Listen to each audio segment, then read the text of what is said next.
Assim, você acredita que existe Satã e Lúcifer e essas entidades? Não. Não, Satã também é uma... Desculpa. Não, O pessoal tava esperando que ia falar no diabo e tal. Satã é uma tradução errada também. Porque se você pegar o livro de Números, é a primeira vez que Satã aparece, isso é interessante o pessoal saber. Se você pegar a primeira vez que Satã aparece dentro do contexto da Torá, porque a Bíblia, o Novo Testamento, o Velho Testamento, sai tudo da Torá, né? A Bíblia que nós temos hoje, todas elas usam de pano de fundo a Torá, que é o Pentateuco.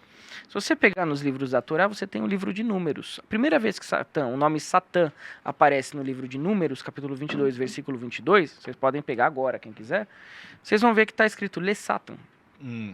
Então, era um anjo que Deus colocou na vida de Balaão para evitar que ele cometesse um pecado contra Israel, uma heresia. Então, lá está bem definido que foi colocado um anjo no caminho de Balaão por opositor. Por opositor, em hebraico, Le Satan. Então, na verdade, era um anjo. Depois você encontra esse nome de novo, Satã, no livro de 1 Samuel. E ali é o próprio rei Davi que é chamado de opositor, de acusador, de contestador, pelos filisteus. Então, Satã, em hebraico, significa simplesmente opositor, aquele que contesta. Então pode ser o nome de alguém, pode ser qualquer coisa na sua vida que aconteça que te coloque numa situação de conflito com outra coisa, era chamado de Satã. Então, por exemplo, Lula foi Satã de Bolsonaro, Bolsonaro foi Satã de Lula.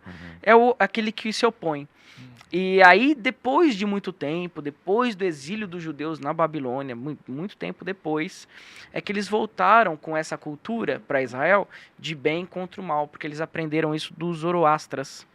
Que aí sim você tinha um Deus bonzinho e um Deus mauzinho. E aí então Satã vira o nome do opositor.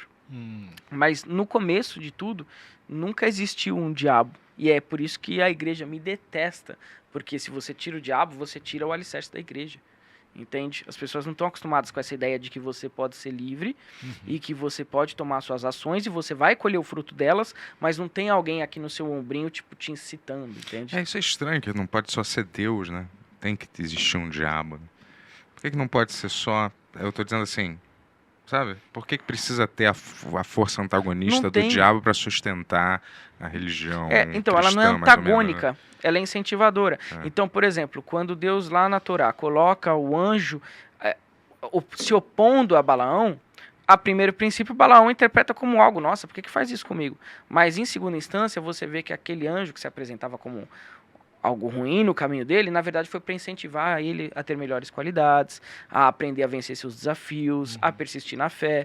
Então, as coisas que acontecem dentro da perspectiva do judaísmo antigo, que é de onde sai o cristianismo, tudo que acontece de errado na sua vida, que a gente chama as trevas, né, a noite mais escura, que é até uma iniciação que nós temos dentro da maçonaria, da Rosa Cruz, é aprender a lidar com a noite mais escura. Isso acontece para realçar a tua força.